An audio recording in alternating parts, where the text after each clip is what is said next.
Hello, my dear teacher friends. This is Meenakshi Narula, founder and CEO at Mentoring the Mentors, an institute that accelerates your learning curve. Our platform, Mentoring the Mentors, will provide you with ample knowledge on different areas related to teaching so that you will be able to bring student engagement to a higher level. You'll be able to encourage the students and they'll be able to take onus of their learning. And today, I want to talk about notebook correction. It is really a Herculean task to check so many notebooks, worksheets for our students. And we have been talking a lot about it in our staff rooms as well, how to go for this correction work with so many errors. When the students, they make so many errors and the pending homework and so many things are to be done. So let us talk about how to check the notebooks so that it will be easy for us as well, and it will be fruitful feedback for the students as well. So let's talk about homework correction, maintenance of notebooks. So here you go.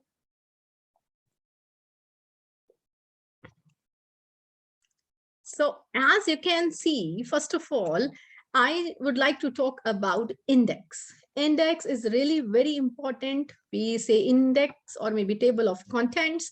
It should be properly and neatly written in the given format. Given format as and how it is prescribed by the school.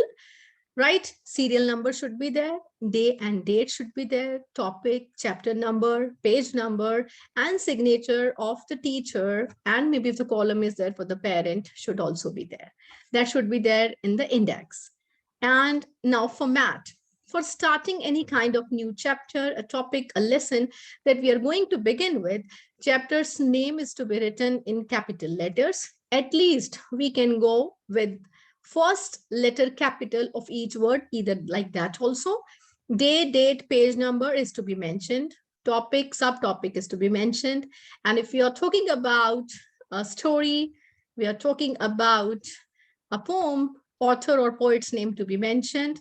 And make sure your students, they draw illustrations related to that particular new chapter, or maybe talk about the different topics, subtopics that you are going to cover in that chapter so that they'll be able to draw a mind map for that. And I have already shared in my previous 5 videos different kinds of mind maps, graphic organizers for all of you, so that you'll be able to bring a kind of variety for the mind maps in your classes, right? So let's move ahead.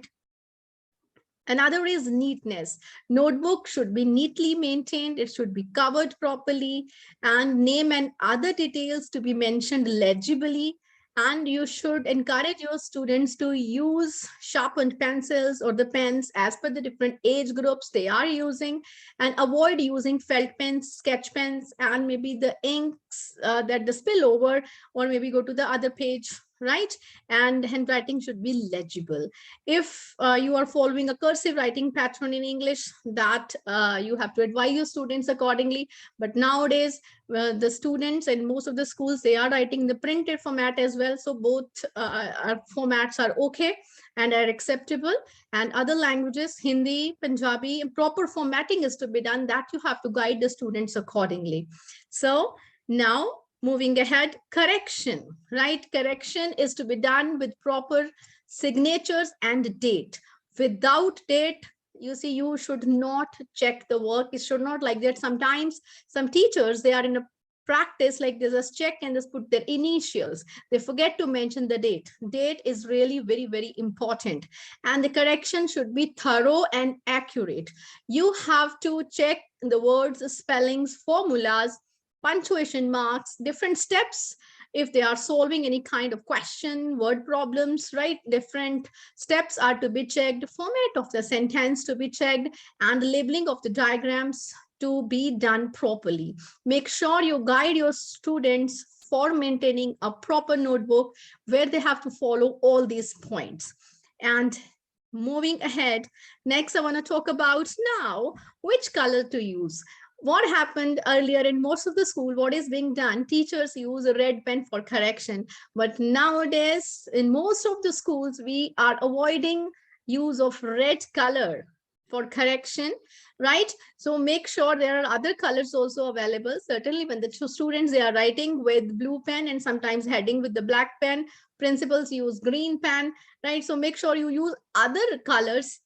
Apart from these colors, you can go for orange, you can go for pink, you can go for blue, any other color you can use, so that, I mean, that should not be like the teachers, they have marked the errors with the red pen, right? So let us use some another fluorescent color. I have been teaching in previous schools where we were using either pink, purple, light blue, or maybe orange color. So you can choose the color as per the guidelines of your organization, or that can be by your choice as well. So now moving ahead, follow up. Once you have corrected the notebook, a follow up is required.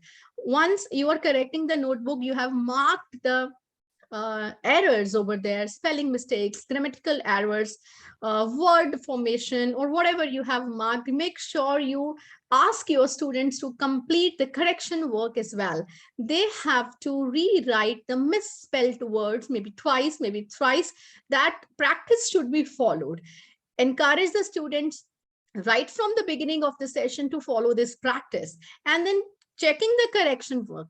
When you have asked your students to complete the correction work, make sure when the next time you are checking the notebooks, you have to check the correction work as well that has been done by the students. If you will not be taking care, the students will also stop following that kind of practice. And make sure if any kind of assignment you have given, any kind of note has been given by you, and you have asked your students for a parent signature, you have to check for that as well. Any kind of instructions maybe you have given and the child has to get it signed from the parents, or maybe you please check the notebook in case the parents, they have written any kind of remarks, right? Any kind of questions, any kind of queries are there. Usually we have our diary or the almanac in which parents, they communicate, but usually sometimes you see when you have corrected one notebook and in case due to oversight, you have just not checked some of the words that were misspelled, parents usually mark that and they write over there also in the notebook. You need to talk to the parents, not to be like nothing to be written in the notebook. You can talk to them personally for that, right? And now moving ahead, diagrams and the maps. Diagrams and the maps should be properly labeled, and students should be instructed to use pencil only for that. And in case you see in primary classes, children, they make the pictures, draw the diagrams, and after that they're in the practice of coloring. Make sure they use only pencil colors for that. No use of crayons, plastic crayons, wax colors, or maybe felt pens, right? It should be avoided. And the diagrams should be neat and appropriate, relevant and accurate, right? So these instructions to be given. And now talk about worksheets. Usually we are following the practice of giving worksheet to your students either in the classwork or in the homework. Worksheets should be numbered properly so that in case any child misses any of the worksheet, you will be able to follow up which number worksheet is missing. Day and date should be there. And the worksheet after correction should be either pasted in the notebook, or there is usually a separate folder for keeping the worksheets. Usually for the junior students, we are following the practice of sticking the worksheets in the notebook because they cannot manage the same in folders. Grades and marks, if are required, to be given properly, and make sure you give detailed remarks also for the performance of the students in the worksheet, right? Now, next, make a correction plan. This is really very, very important. Usually in school, you are having 3 to 4 classes, right? Somewhere there are 5 classes also that you are taking in a day, right?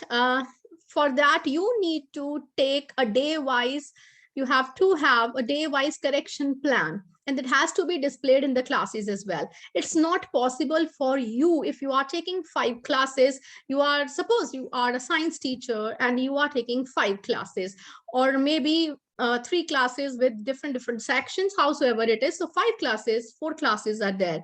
So make sure you divide your days accordingly: Monday, Tuesday, Wednesday, Thursday, Friday, right? 5 maximum classes are there. So you allocate the time accordingly. Like Monday, you are correcting for suppose 3rd class, Tuesday for 4th standard, then for 5th, then 6th, for 7th, and likewise you have to divide accordingly. So that way students will also remember, and you will also remember, like today is this class correction day. Whatever the work has been done, make sure every week it is to be checked. In case you are absent on a particular day or any child is absent, make sure the student should be able to contact you on Saturday if it is working for you, right? And they'll be able to share the same with you, or other day you can plan it out.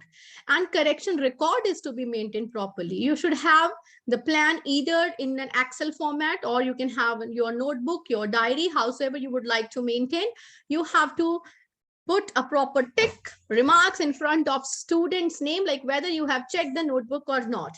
And any kind of ambiguous answers, if they are given by the students, you make sure you rediscuss the same in the classroom. Make sure, I mean, the students, they clear their doubts if they have got any kind of problem, so that in future they should not come up with any kind of ambiguous answer that shows the topic is not clear to them. That's why they were not able to give proper answers. And then self and peer correction can also be done. I have already shared with you self and peer corrections. Every time, it's not necessary that you always have to go for correction work, right? I'm repeating it again. Every time, it's not possible, it's not mandatory, like you have to correct each and every task. In case you are going for any kind of multiple choice questions, in case you are going for true and false type questions, and you have given the worksheet to your students, and when they have completed, after that you can read the correct answers, and students either they can self-correct, or that can be checked by the peer group, right? And make sure after you put the signatures, you have to mention peer checked, self-assessed, whatever is there, so that they'll be able to understand you have discussed these questions in the class, and that is peer assessed. Avoid getting the subjective answers or the brief answers checked by peer group or maybe self-assessment. You can go only for objective ones, where you will be able to check it easily. Time management is really very important. This I have already said. Make sure there should not be any delays in the correction work. Otherwise, you see checking piles and piles of notebook, it becomes a Herculean task, right? So make sure you manage it accordingly, right? And always correct the notebooks properly, because you see whatever you will be checking, students, they will be following the same. If any kind of wrong words are written and you have corrected, students, they are going to learn that things only, and it's very difficult to unlearn things, right? When they have to unlearn, then they have to relearn. It becomes very difficult for these little children, right? So because you see, if you talk about us, it's also very difficult for us. Some of the things that we have learned, and now we are thinking like they are, we have to learn it again, we have to unlearn. It becomes so very hard for us. So now next, use symbols. When you are correcting the notebooks, you should use different kinds of symbols. You cannot write every time the long words over there. If any child has written any misspelled word is there, you have come across, suppose anything, right? Any word. Let's give an example. Suppose any child has written herbivore spelling wrong, right? And you have encircled, you have underlined it. Nowadays we underline, we do not encircle. Okay, that's up to you. And you have underlined and you have written the correct spellings is herbivores, right? And next time when the same word will be there, make sure you do not like to just mark it SP, underline and write over there SP means spelling is wrong. And T symbol for tense, so the verb if it is wrongly used, and then word formation WF. And this arrow is to be used for any kind of missing word if you find in a sentence. P for any kind of missing punctuation mark. So these kinds of symbols are to be used, and you have to discuss these symbols with the students as well, so that they'll be able to understand this symbol denotes this error, right? So please do discuss the same with your students. And now let's talk about remarks. Remarks should be specific. They should not be journal. Anytime when we write good, fair, satisfactory, please, they are obsolete remarks and they do not make any kind of sense. Let us be specific in giving remarks. They should be student specific. They have to be work specific, right? Related to a particular student's task that has been submitted, whether the child has to take care of the proper format, spellings are to be taken care of, diagram to be labeled, or whatever it is, that has to be very, very specific. The comments should be rational and relevant. And you can also use some kind of emojis for your little ones. Usually in the lower grades, we give stars, smileys, thumbs up. Children, they become very, very happy to see these kinds of symbols. You can use either stickers, or if you can draw, you can draw also. And let me tell you, during my teaching career, I have been using various kinds of stamp. I had a box full of stamps, different kinds of stamps, where small phrases, they were written, right? Maybe when the students, they were not able to understand about common noun, proper noun, where they have to write the capital letter.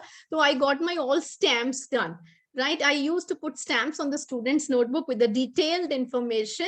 You can go for that also. And slowly and gradually I switched to, I stick some papers, notes on the students' notebooks as well. And appreciate the work, not the child. Always appreciate the work, right? Whatever the students they have done, do not compare the students' work with each other. Whatever the child has done, that is his or her competency, that is his or her talent or capacity. And then use catchy words. If you really want to enhance your students' vocabulary, use some kind of catchy words like phenomenal, fantabulous, wonderful. The students, they will enhance their vocabulary as well. And again, I'm coming to that point. Do not just write only wonderful. That has to be having a proper sentence too. Wonderful diagrams you have drawn, right? Your explanation is phenomenal. Okay, so I mean, these kinds of words should be used. Now coming, who will correct this work? Usually, you say if a teacher leaves a job in the middle of the session, we have this question in mind: who will take the responsibility of correcting this work? Let me tell you, that is the responsibility of the new teacher who joins in. She or he has to correct the pending work. You can take proper time. You can take to talk to your management, like this is the pending work that has been left by the teacher. They must also be aware of that. They'll give you proper time. And if you need any kind of support, you need, like, if the work is too much, it is becoming very difficult for you, certainly your management, your principal will be able to provide you with the parallel teacher support from the same subject, so that the work can be corrected well in time, right, for the students. So please do go for it. And the pending work for the students, when the students, they are absent from the school and it becomes very difficult for them to complete the task. Now at that time, it becomes our responsibility to get that work done. For that, there are a few tips. You can have a proper worksheet folder where you will be able to put the worksheets for the absentees. In a mother teacher class, in a homeroom class, the mother teacher can even display the worksheets on the display board, from where she'll be able to give to the students when they'll be back in the class, right? And apart from it, you can have absent work monitor too, who will jot down if you are doing some another work. Absent work monitor, that can be responsibility, can be given on a rotation basis, right? He or she will take care of the tasks that are to be given to the students. And usually what is happening nowadays, some of the students, when they're coming to the school, because of the transfer cases, because of the late admissions, because of XYZ reasons, now it becomes a responsibility of the subject teacher to provide the previous notes to the students. Either that can be Xeroxed by talking to the management, to the principal, to the HODs or the school coordinator, or that can be, nowadays it's very easy, you can take snapshots and you can share it with the parents in the form of PDF, on WhatsApp, on email, after consultation with the management, right? Usually you see, we should not do this kind of practice on our own. We should always talk to the higher authorities for that. Now, next is differentiated and competency-based learning. See, each and every child is unique. Each and every child is genius in his or her own way, in his or her own learning style. So please make sure you appreciate each and every child's work. No harsh comments to be used if the homework is not done up to the mark, if it is not appropriate, if it is not as per your expectations. You need to find the cause why the child has not completed the work. You need to talk to the child first of all, right? And you appreciate, you acknowledge their reasons, whatever they are coming up with. Then only they will have faith in you. Then only they will be sharing with you the real reasons for that. If once in a while, if child said, ma'am, sorry, I didn't do my homework because I was busy, I went to a birthday party or so, please do not start scolding the child. Give him or her a day more. Faith is really very, very important. Okay, do not start scolding the child. Don't pass any kind of comments for that. What will happen if you will be allotting one more day, right? And then you should provide help if the students are not able to understand the work, and do not compare the work. This I've already mentioned. And give diary notes as well in case you think any note is required to be given in case of late submission of the work, right? Now, next is obviously late submission. Once in a blue moon, that's okay. As I have already shared with you, that's perfectly okay.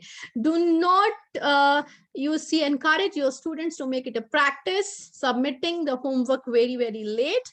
And in case they are doing so, give a written note in the almanac, in the diary, or share a message with the parent, talk to the parent, inform the students about the homework grades as well, like their homeworks will comprise of so much marks, and they will be allocated these many marks, and so that will be a part of internal assessment, right? Talk to the students about the reason for late submission, talk to the parent if required. I mean, if the same practice is followed for a number of days.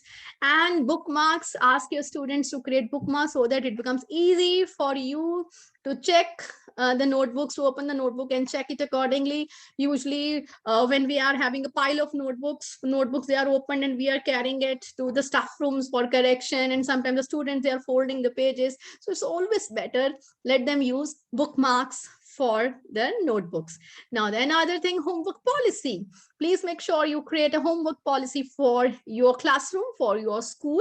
After talking to the management, homework plan should be there. Day-wise homework should be there. I mean, every day we do not give homework for each and every subject. It is as per the different age groups. Let me tell you, as per the latest policy, till class 2, we don't have to give any kind of homework. You can give just revision homework. I mean, revision task can be given.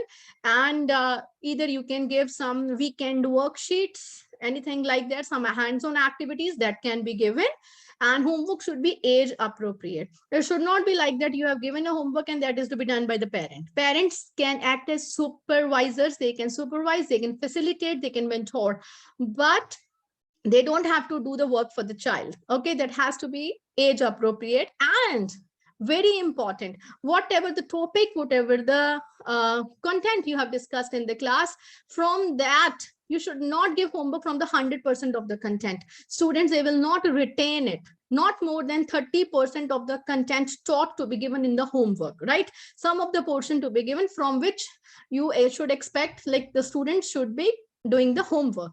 And homework should be a right mix of subjective and objective questions, right? So that they should be able to use the time wisely.